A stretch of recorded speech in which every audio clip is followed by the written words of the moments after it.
something like this. You're my baby girl. In 1999, one of the best filmmakers of all time, and Stanley Kubrick, directed a film by the name of Eyes Wide Shut, starring Tom Cruise and Nicole Kidman. Fast forward to 2024, we have Nicole Kidman in Babygirl, which oddly enough feels like a modern spiritual sequel that I didn't know I needed. From the director of 2022's Bodies, Bodies, Bodies comes a new sexually provocative story about the complexities of power dynamics, sexual desires, and the tension between societal norms and personal fantasies. Now the question is this the horniest and one of the most exciting Christmas event films of the year, or is it a film that you should watch with your eyes wide shut because it's bad, just as bad as that joke I just made? But we'll be discussing that and much more in today's spoiler-free review of Babygirl.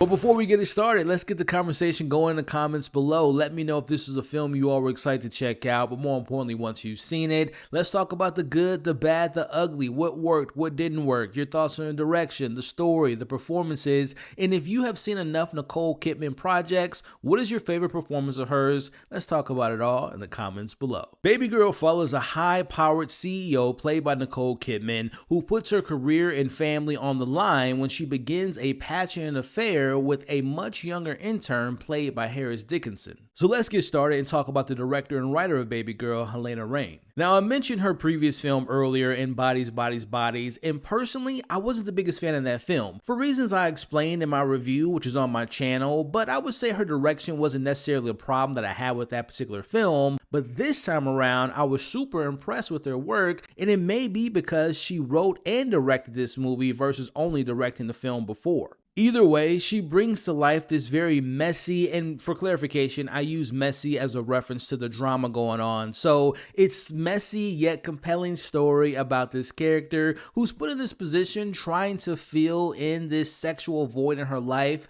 but at the same time, she's risking her career and family stability to explore her deepest and darkest sexual desires. Acceptable. Is it?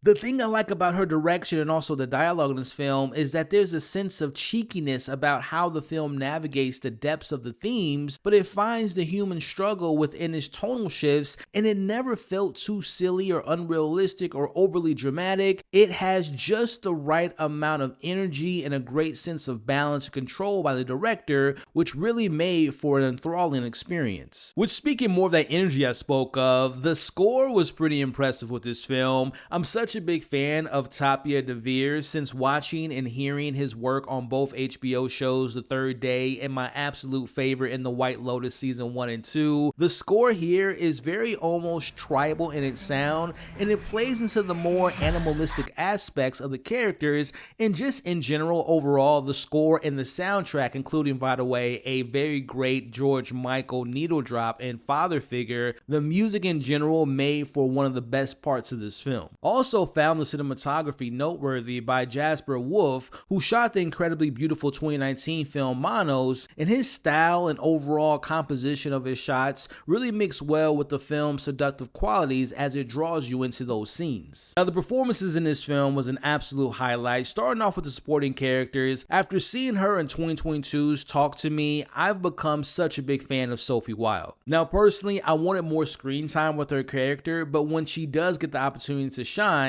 mainly towards the end of the film, she really shows you her great acting sensibilities, as she serves a role that adds a layer of intrigue and poses a real challenge to the choices our two lead characters make in a very unexpected way that I enjoyed. But again, I wanted more, but I still have fun with her character, and we'll talk about her a little bit later. Now, I'm a product of the 90s, so I grew up hearing about but also watching the charm and the charisma and the sexiness that Antonio Banderas brought to his work, especially being a big fan and growing up watching the Mexico trilogy and many other of his credible films in the 90s and the 2000s. But admittedly, I felt like he was known for Puss in Boots for the late 2000s for a while, but putting that aside, I've always loved seeing his work on screen, and as I'll discuss later, very similar to Sophie, I wanted more from his character's inclusion in the film as Nicole Kidman's husband in the movie, but he really does get the opportunity to dive into his character's emotions and a few bigger scenes towards the end at a certain point, and it really shows why he was nominated for an Academy Award and other several awards throughout his great career, because he is truly a great actor. But speaking of careers and having a bright one ahead of him, I found Harris Dickinson as Samuel in this film to be very eccentric, very mysterious, and has great chemistry with his co-lead Nicole Kidman. Guns.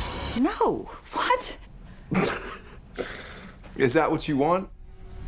The character he plays by the name of Samuel, who's the intern in this film, has this decisiveness and unpredictability to him that truly awakens something primal in Nicole Kidman's character, and it allows her to explore the boundaries of her fantasies and her need for submission. The bluntness he embodies in his character acts as a mirror to her suppressed wants, allowing her to confront and embrace her fantasies. There's also this level of confidence, but at the same time a vulnerability that he plays with this character that makes him very interesting. And the fact that he's the guy that Nicole Kidman decides to have an affair with while being with Antonio Banderas makes things even more interesting. Now, speaking of Nicole Kidman, she has been known for her work in film and television across many different genres, but there's just something special about her work within dramas, but particularly dramas involving seduction and scandalous activities, and or characters she plays that likes to play with fire because she does it so damn well. Did you order this?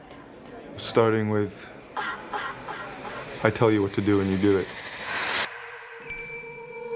Now, I spoke to Harris's vulnerability earlier, but the way Nicole Kidman brings her sense of vulnerability to the role, but also there's this level of desperation to the character that was incredible to watch, especially when you consider that she has to spread herself with separating between her character's life at home, her work life, and her personal life, and mixing in the fact that she has these desires, which adds this complex web of power dynamics, control, and like I mentioned earlier, submission. The character she plays is a CEO and goes by the name of Romy, and her desires are, like I said earlier, very kind of animalistic at points, and she is drawn to pain and pleasure as seen in her fetish for being told what to do, especially sexually. I honestly see Nicole playing dual roles in this performance because you get to see her day-to-day life as a mother, as a wife, as a CEO, but then she plays almost the opposite when she's with Samuel, and Nicole just absolutely nails everything that she's given. She gives her all in this film and deserves what I believe will be an award-nominated performance. Oh, hey, you forgot your laptop at the office. Mom, can Mary sleep over? Now, I don't know if I conveyed it enough at this point in the review, but this is very much an adult film. I mean, immediately within the opening scene, the movie opens with a sex scene, followed immediately by a character pleasuring themselves. So yes, it comes out on Christmas, but it is by no means a family fun Christmas event type of movie to take your family to. It's best that you know what you're getting into. Now, with that said, the film uses sex as a character almost, and it plays an integral part in the story and its themes. Having a woman write and direct this film really poses it in a very different light because the way the film handles the sexuality, but particularly the idea of who you are in the bedroom versus who you are outside the bedroom is really compelling.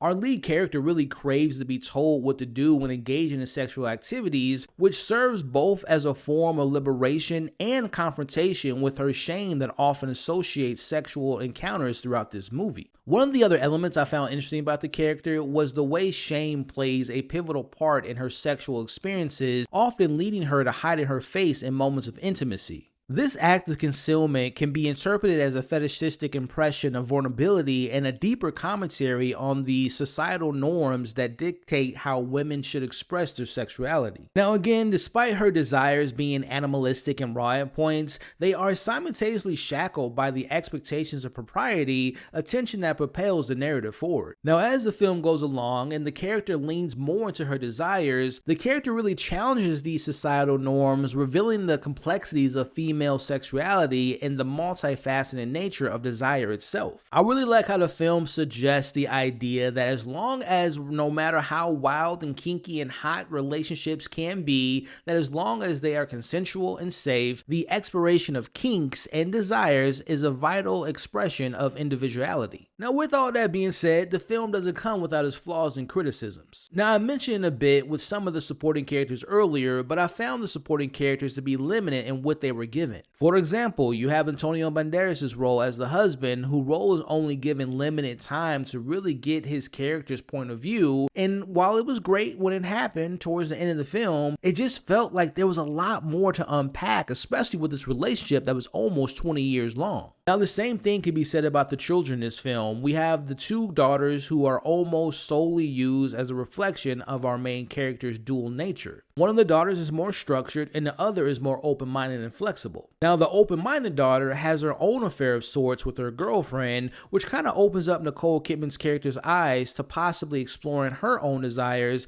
but I just found and wished her domestic life had more layers and was more involved in the overall story. Now, to complete that trifecta of my issues with the supporting cast, I felt the same thing about Sophie Wilde as Rami's assistant. She's used very little in most of the film, but then becomes very important with very little time left in the story, and her impact felt rushed and deserved more attention in my opinion at the very start to make her impact be more relevant to the story. Now, another thing I felt needed more explanation was Nicole Kidman's character Romy's backstory as a kid. Now, it was mentioned in the blink of an eye at a party, and there's some quick flashes when she's going to therapy of her childhood, but to me there seems to be so much more to unpack, but the film didn't seem concerned to really flesh that out, and to me that seemed like a missed opportunity. Now, last thing that I thought fell short of making this one of my favorite films of the year was how easily the film comes to a resolution. Now, I'm not saying this ending had to have an earth-shattering conclusion, but at the very least I want them to show the work, show the personal fallout that comes at a certain point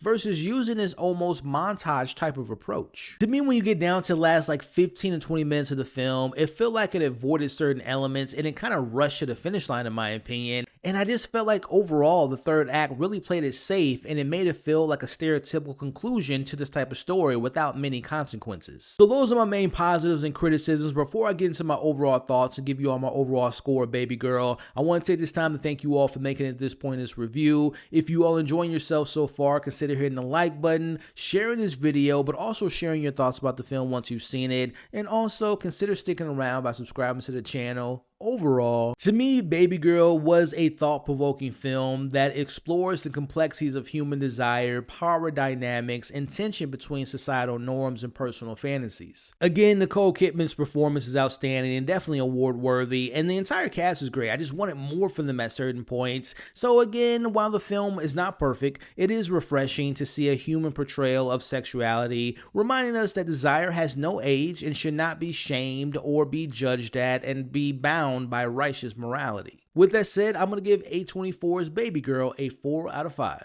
Now, this film will be available in theaters on Christmas, December 25th, and again, I wouldn't say this is a family fun event to go take the kids to, but for my adults out there, this is a very engaging film with some great performances and some really good themes, and I recommend you all give it a watch. Thank you all for watching this review. I do have another video coming out really soon, so depending on when you're watching this, it's probably already out on my channel, and that's my review of Nosferatu. And I do have other videos lined up, top 10 movies of the year, top 10 most anticipated coming out next year, so definitely keep an eye out for all that content. Don't forget, you all are awesome. Stay safe, and I'll catch you all on the next video.